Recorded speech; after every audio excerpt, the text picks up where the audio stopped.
Today on Impossible Engineering, the Airbus A380, the largest passenger plane on the planet. When you see that huge monster, impossible that this big thing is gonna fly. No way. It took cutting-edge aerospace engineering. A massive fly-by-wire system like this is an incredible tool of safety for the aircraft itself. And a revolutionary design.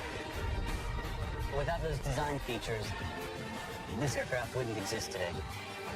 To make the impossible possible.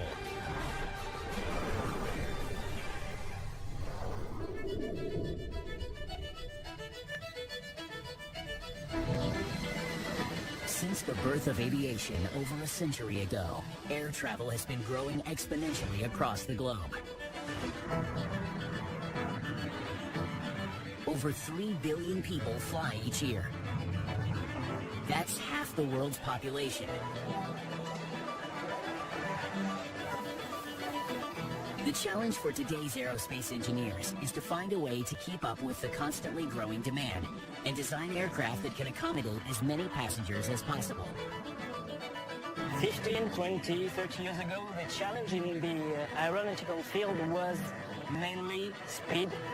Then the new objective of Airbus, Boeing, for example, was the size of the aircraft. In order to reduce the 100,000 flights that take place each day, aircraft designers would need to think big.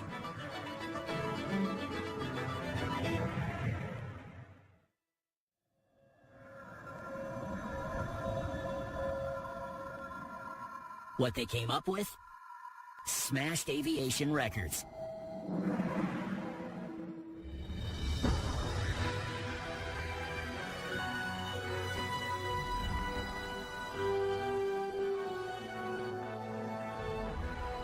The Airbus A380, an ultra-high-capacity airliner, the largest passenger plane on the planet.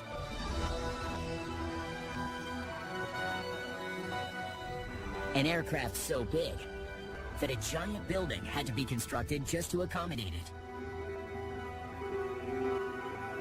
We built that brand new hangar to welcome that huge monster, that huge aircraft, so big that our hangars couldn't fit that kind of aircraft. This revolutionary double-decker plane has an almost 265-foot wingspan, the largest of any commercial aircraft. It has almost 6,000 square feet of usable floor space. That's 40% more than the next largest airliner. It can carry up to 850 passengers. And with its state-of-the-art jet engines and cutting-edge design, it can fly non-stop, almost halfway around the world. At a custom-built hangar in Paris, this Airbus A380 is being stripped down as part of its scheduled 4-year service, revealing the secrets behind this incredible feat of engineering. For maintenance manager Sylvain Fargo, this incredible machine never fails to impress. The first time when I see it, the first word was wow, and it's still wow when I see it. This aircraft was part of what we could call a jump in the aeronautic industry. New technologies required from us to train our mechanics, our engineers, so it's quite a step through the future. The A380 is a colossal machine that's the result of centuries of innovation.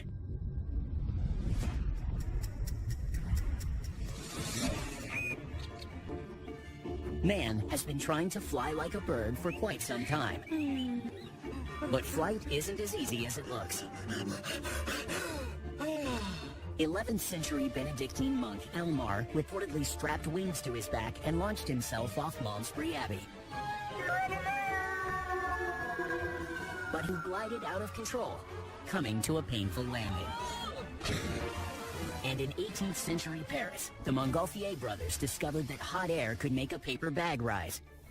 This led them to build a hot air balloon, making history with the first ever lighter-than-air manned flight. Oh, très bien, magnifique. but their design had a few drawbacks.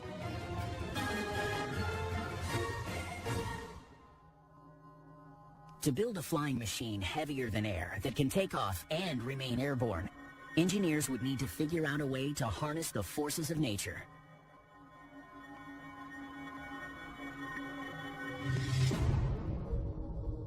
And in 1804, British scientist Sir George Cayley finally unlocked the mystery of flight, earning him the title, the Father of Aeronautics.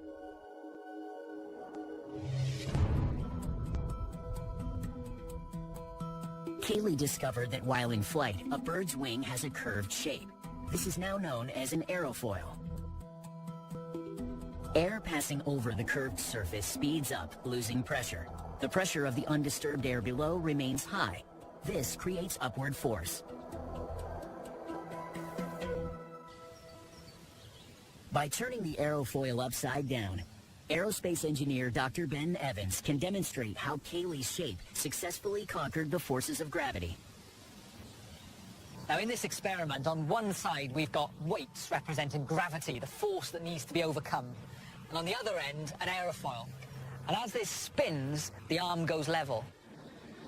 The air passes over the aerofoil and pulls it down to counteract gravity, which is what lift is trying to do in an aircraft.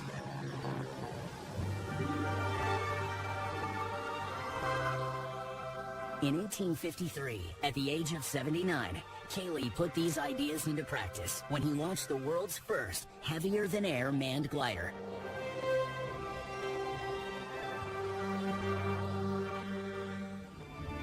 Sir George Cayley had made the impossible possible.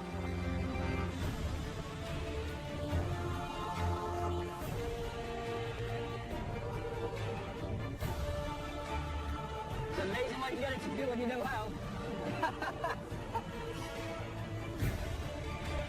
Cayley's achievements inspired generations of aerospace engineers to reach for the skies. By doing some very simple experiments, he managed to show what allows a wing to generate lift, just like the wing of this glider that is allowing us to hang here in the skies.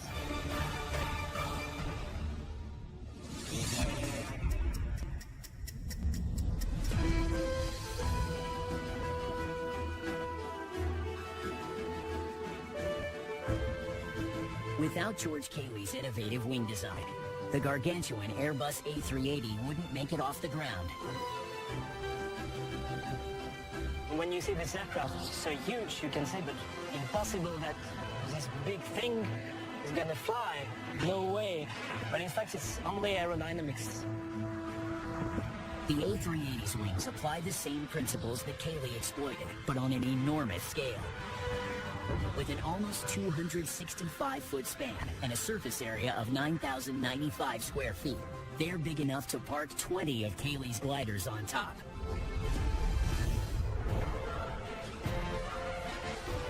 But engineers needed some serious power in order to get the world's largest passenger plane airborne. So they looked to a revolutionary design from the past. What an incredible sensation! And a real acceleration pushing me back into my seat. To produce more impossible engineering.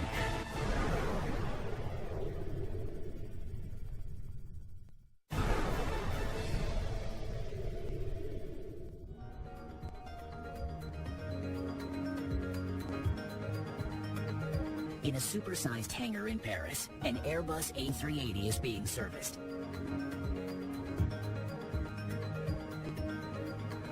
Technician Charlie Jackson is getting up close and personal with this engineering masterpiece. As this aircraft is taking off down the runway and generating speed, the tips of the wings actually will raise up, which is a sign that your wing is generating the lift that it's going to need to carry such a large aircraft into flight. Creating a wing big enough to generate lift, but small enough to minimize drag, is an engineering conundrum. On the A380, special high-lift devices, slats on the front and flaps on the back, allow the wings to increase in size and curve, depending on how much lift is needed. But the wings also keep the A380 airborne in a more surprising way.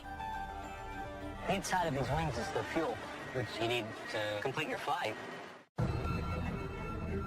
The plane has 11 fuel tanks, 5 in each wing and 1 in the tail.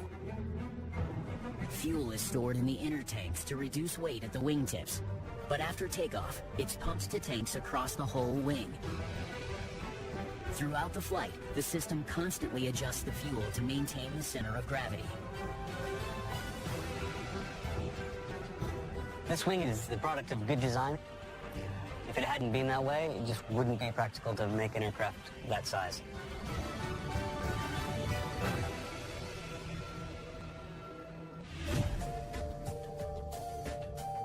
Well-designed wings aren't enough to keep this massive plane in the air. Creating engines powerful enough to lift a 369-ton aircraft, along with 200 tons of passengers, fuel, and cargo, almost 2.5 miles into the sky, is a daunting task. The engines are one of the most important components on this plane. It's like the heart. It doesn't beat, the body doesn't live. Powering the A380 would be impossible without the brilliant work of past engineers.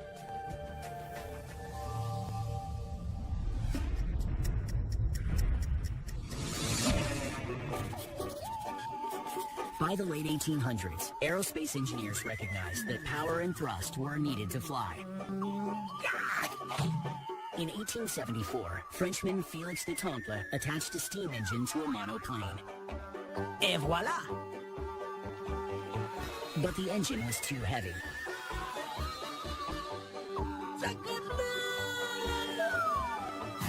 And in 1903, American professor Samuel Langley tried using a giant catapult. But the takeoff didn't quite go as planned. Luckily, 2 siblings from Dayton, Ohio were about to make one of aviation's most significant breakthroughs.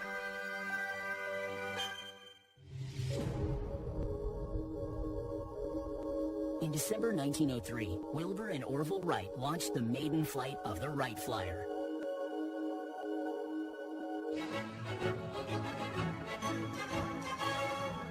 Two propellers driven by a piston engine gave the plane enough thrust to take to the air. Even though the flight only lasted 12 seconds, covering just over 100 feet, it was the first controlled powered flight and is recognized as the birth of modern aviation.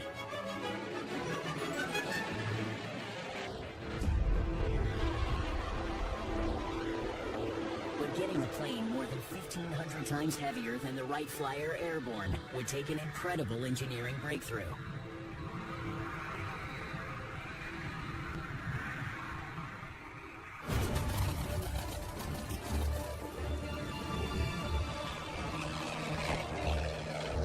Through the late 1930s, piston engine propeller planes were the aviation standard.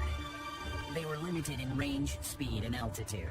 However, a radical engineering innovation was on the horizon.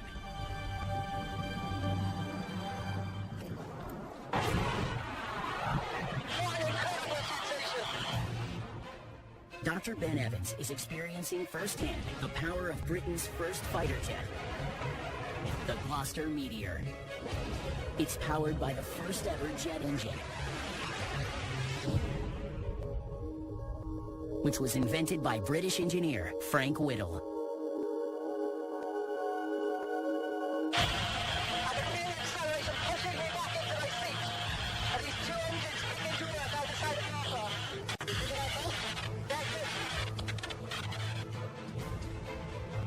Whittle's engines were powerful enough to lift the Gloucester Meteor over 7 miles into the sky at a speed of over 600 miles per hour.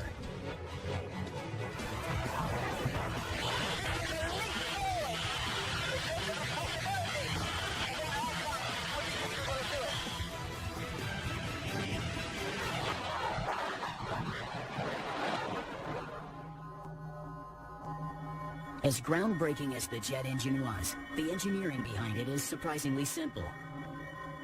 In essence, the way the jet engine works is you have suck, squeeze, bang, blow. You suck air in at the front here, and then that passes through a spinning compressor. And that compressor squeezes the air down, increases the pressure and the temperature of the air before it passes in to the combustion chamber. Now, this is the point where the fuel is added and ignited. This increases the temperature and the pressure of the gas even further. And then all of those hot exhaust gases have to expand, speed up through the back of the engine, and they pass through this turbine. And the turbine is connected via a shaft down the center of the engine to the compressor at the front, making that spin. But what pushes the engine forward, what generates the thrust, is the expansion and the acceleration of the exhaust gases out of the nozzle at the back of the engine.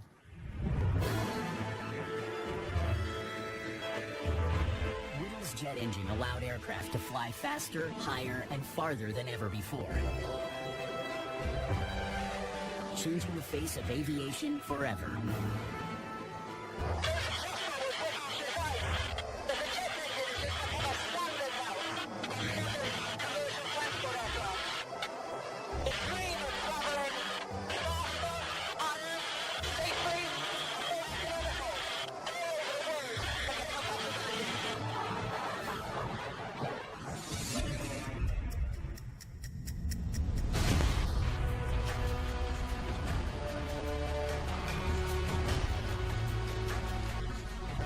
To power the Airbus A380, engineers would need to take Whittle's jet engine design and supersize it. That size of aircraft couldn't exist before, so they had to develop and to design brand new engines to suit what's required to have it going upstairs in the air. While this A380 is being serviced in a giant custom-built hangar, technician Charlie Jackson is getting the chance to examine the jet engines that power this massive plane. The A380 has 4 huge engines, 70,000 pounds of thrust each, full of new technologies. It's one of the most advanced engines that's available on the market today. The A380's 4 specially designed GP7200 turbofan jet engines are among the most powerful ever built. They're nearly 50 times more powerful than Whittle's jet engines, and draw in enough air to inflate a hot air balloon in 3 seconds. But for the engineering team behind this colossal plane, it wasn't just about power.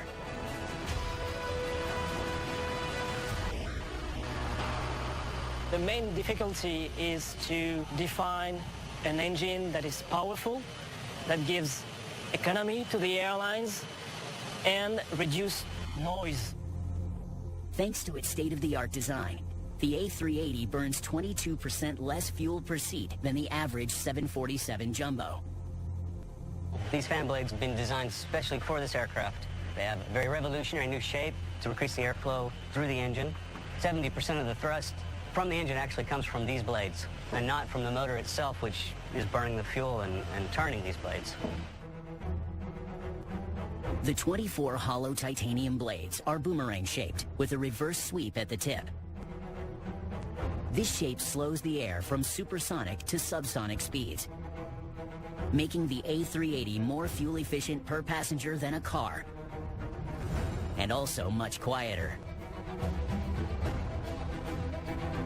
This aircraft is well below the limits of noise for the size of the aircraft. We're setting the standard.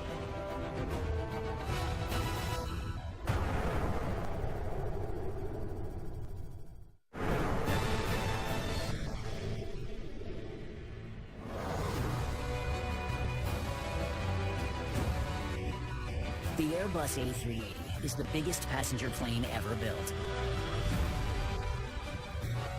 capable of flying non-stop for almost 10,000 miles. It's a triumph of aerospace engineering. Getting an aircraft of this size off the ground to fly practically halfway around the world is an engineering feat. The aircraft's huge traveling range is mind-boggling. It also presents designers with a unique challenge.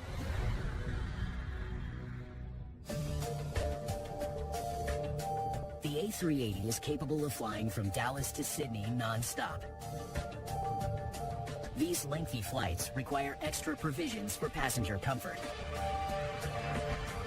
Its two passenger decks provide almost 6,000 square feet of floor space. That's about 3 tennis courts. At a custom-built hangar in Paris, this Airbus A380 is being stripped down as part of its scheduled service, revealing its engineering secrets. It's quite impressive to fly on this aircraft. As you can see, it's a very long aircraft. It's a business class, 80 seats. That's quite important. But designing an airplane for comfort isn't a new idea. One of aviation's earliest and most successful innovators set the bar.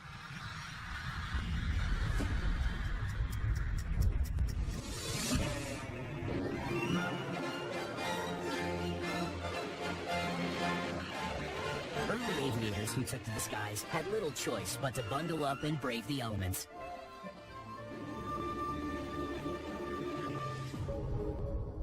But one man had a different idea. In 1913, Russian engineer Igor Sikorsky built the Ilya Muromets, a plane designed specifically for luxury travel. It was the world's first airliner.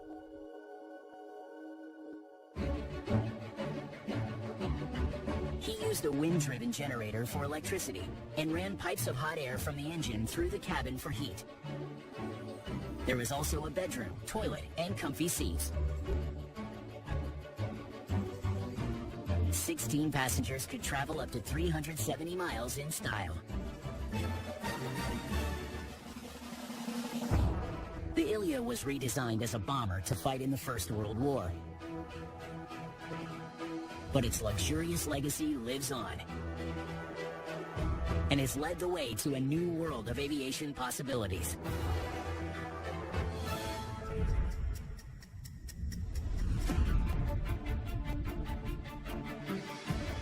Just like the Ilya Muromets over a century ago, the Airbus A380 has redefined air travel. With its ability to carry hundreds of passengers in supreme comfort for over 10,000 miles. When you see the aircraft outside, it's so big that when you come in, when you have a seat, you can imagine how loud it's going to be when it's going to take off. But in fact, no, it's quiet. And you don't even know you're in the air.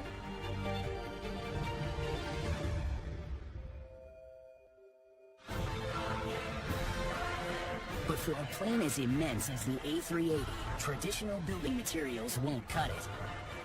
If the whole airplane had been made from the traditional aluminum, it would have been catastrophic to the design. So engineers had to revolutionize this approach too.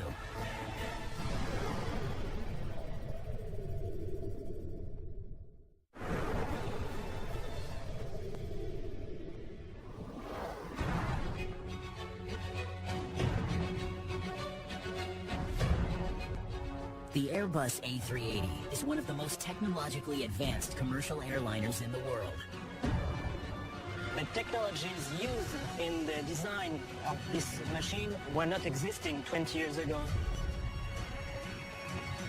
But for its design team, redefining the limits of modern aviation meant overcoming some seemingly impossible engineering challenges. They told everybody in the world that they will build the biggest aircraft in the world, so it was quite a challenge for them. And one of their biggest challenges relates to the plane's record-breaking size.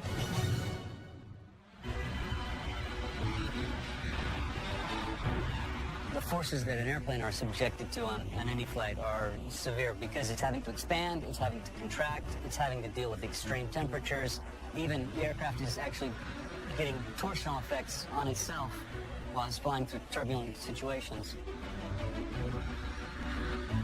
Since the 1920s, aluminum has been the material of choice for aircraft skins. It's flexible, strong, and light. But when you're building the largest commercial airliner in the world, every ounce counts.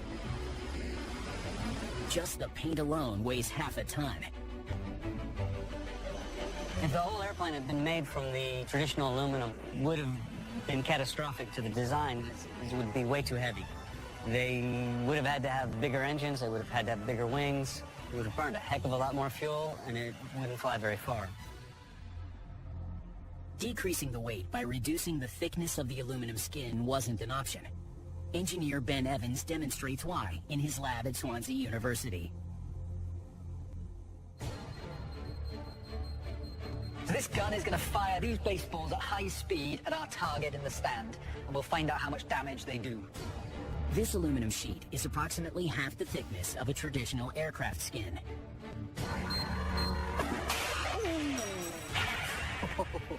Wow, let's have a look and see what's happened. And there's the damage. It's deformed this by a good 5 centimeters or so. So really quite a lot of damage with that impact on the aluminium sample. The designers of the A380 needed a material that was as strong as traditional aluminum, but lighter. They needed to find materials that could create such a large aircraft that wouldn't weigh like a tank. Solving this engineering conundrum would have been impossible without the trailblazing work of a great engineer from the past.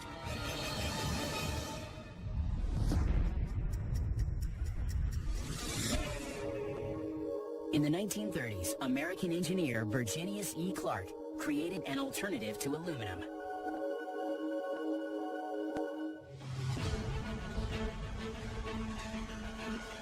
He infused birch board with phenolic resin and laminated it under extreme heat.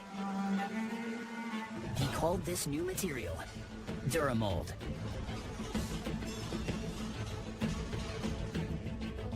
Used in Howard Hughes' enormous Spruce Goose seaplane, Duramold was one of the earliest and most successful examples of an aviation composite.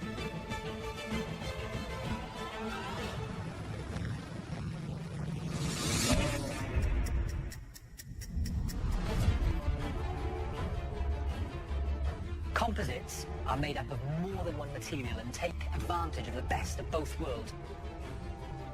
What we're going to do to prove this is the case is impact test the composite. This composite is a woven carbon fiber infused with epoxy resin. The same thickness as the aluminum Ben tested earlier. Literally nothing. So that impacted right here, bang in the middle. In fact, there's absolutely no sign that any damage has been done. So these are the results. This is the composite, this is the aluminium, the same impact force, but look at the damage on the aluminium. So that is a result for the composite. A lighter material and a stronger material. And that is why this stuff is being used by aerospace engineers today.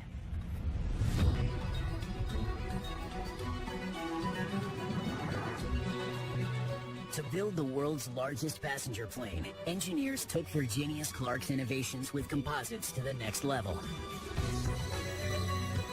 They developed a brand new material for the Airbus A380, glare. Reinforced with glass fiber. It's thinner than aluminum.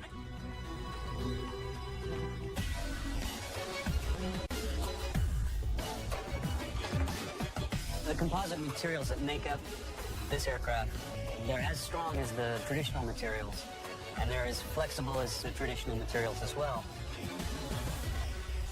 To give an example of how sturdy they are, there's more than 1 ton of air pushed inside this aircraft when it's flying, when it's pressurized. The use of glare reduced the overall weight of the A380 by 15 tons, allowing this massive plane to be light enough to fly. If they hadn't used glare or a similar composite, the aircraft that we have today probably wouldn't exist.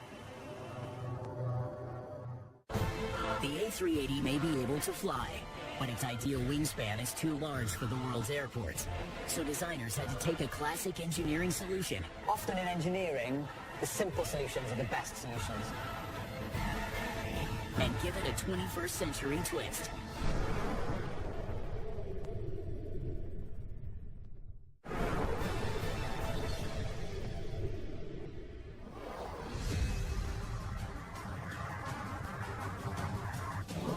The Airbus A380 is a triumph of 21st century aerospace engineering.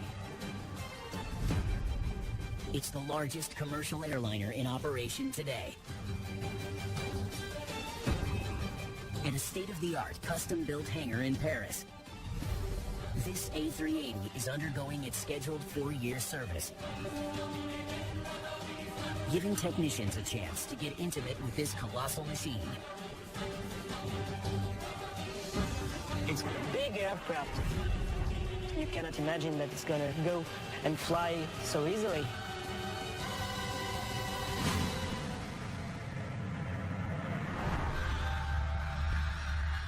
It's not just the materials on the A380 that make it stand out from the crowd.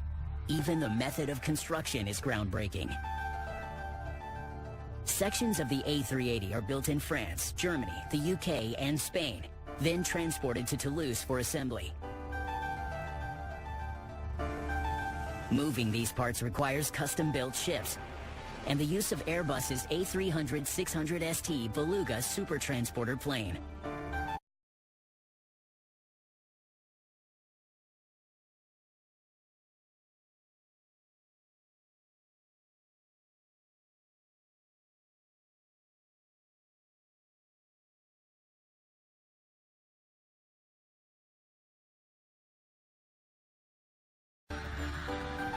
When people are waiting to go inside the aircraft, you can see children looking at it. People are really excited.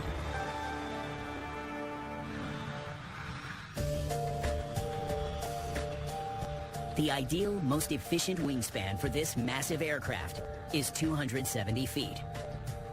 But aviation regulations state that all planes must be able to fit into a 262-foot box. If engineers didn't come up with a way to shrink the A380's wings, it would be too large for the world's airports. Their solution was found in a great aircraft innovation from the 1970s.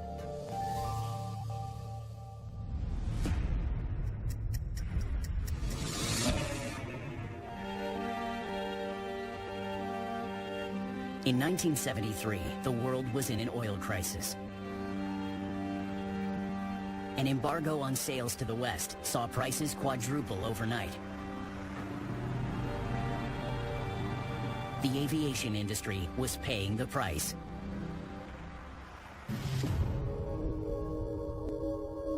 A solution was desperately needed to improve airplane fuel efficiency. And aeronautical engineer Richard Whitcomb found one while working on NASA's Aircraft Energy Efficiency Program. Aerodynamicists are always trying to improve the efficiency of wings, which really means trying to improve the ratio of the lift to the drag of the wing. One of the things that was causing a lot of drag and dropping the lift on the wing was what's called a wingtip vortex.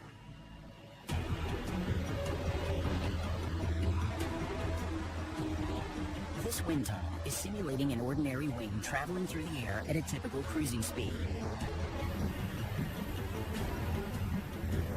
In the central section of the wing, you can see that the smoke is very smooth until it reaches the tip of the wing. And once we're at the tip of the wing, you can see this vortex pattern forming. A wingtip vortex occurs when high-pressure air under the wing spills upwards at the tip to meet low-pressure air above. This leads to turbulence and drag, forcing the engine to work harder. Richard Whitcomb's idea was to change the design of an aircraft's wingtips into vertical winglets. The winglets create less drag and burn less fuel. As I move the smoke trace towards the end of the wing this time, instead of having a single strong vortex that we saw in the case without the winglets, what's happening now is that the flow is smearing out, almost into a sheet, making the wing more efficient. Adding a winglet prevents the mixing of the two airflows above and below the wing, reducing the vortex.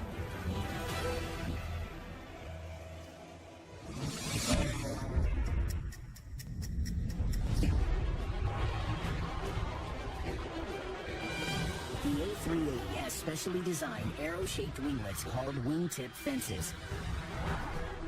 These allow the wings to be shortened to just under the maximum allowed 262 feet without compromising the aircraft's efficiency. Without those design features, this aircraft would be way too big, it wouldn't be practical, and it wouldn't exist today.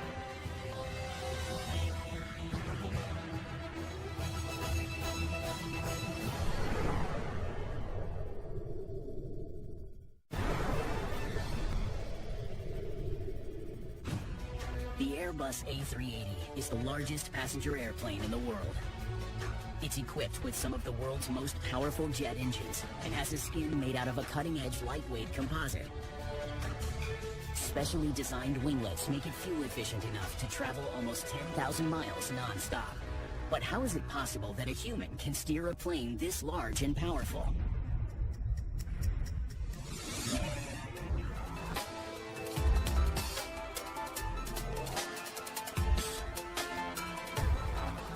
By the 1960s, the age of the jumbo jet was in full swing.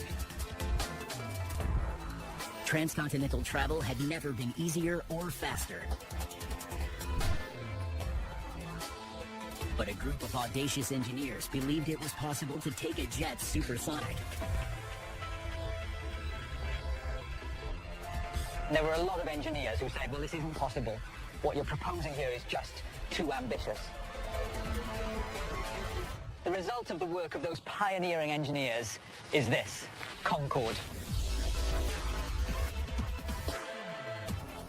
Launched in 1969, the Concorde could reach speeds of over 1,200 miles per hour.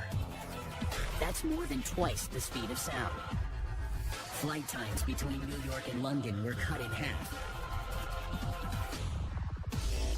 But flying a supersonic jet would be impossible using traditional aircraft controls.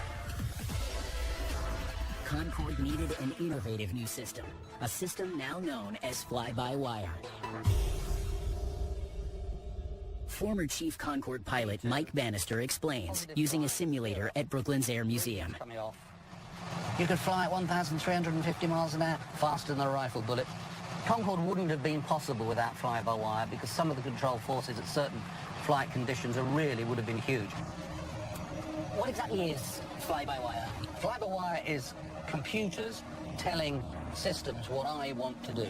On a conventional airplane, when I want to turn left, I do that, and some pulleys and wheels and cables move the controls. On this airplane, when I want to turn, I do that. It tells a computer that tells the controls what to do. That means the airplane's far more responsive, it can be far more efficient, and is capable of being flown by ordinary human beings. Concorde was the first commercial jet to use fly-by-wire technology. What did it feel like to fly the real Concorde?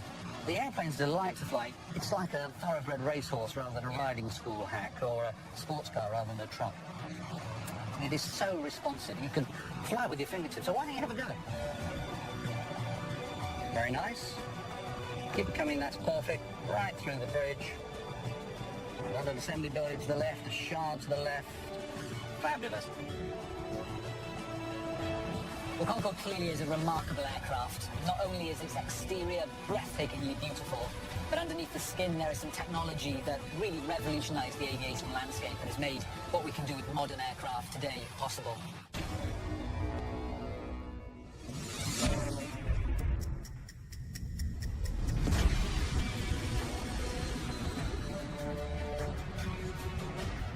Since its first application on the Concorde, fly-by-wire systems have become industry standard.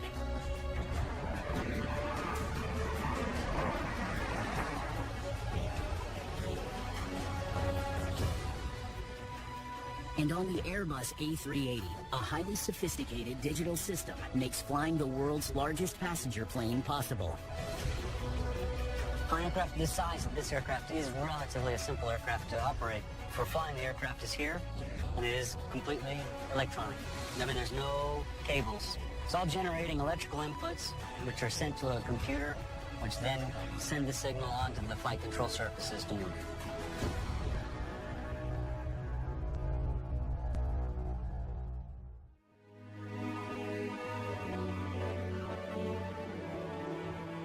The design and development of the Airbus A380 ranks as one of the aviation industry's greatest achievements.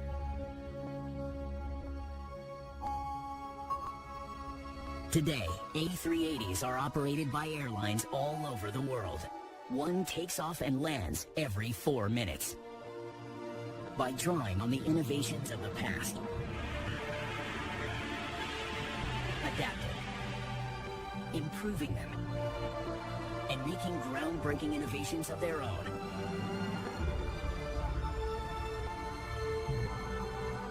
aerospace engineers overcame extraordinary challenges and succeeded in making the impossible possible.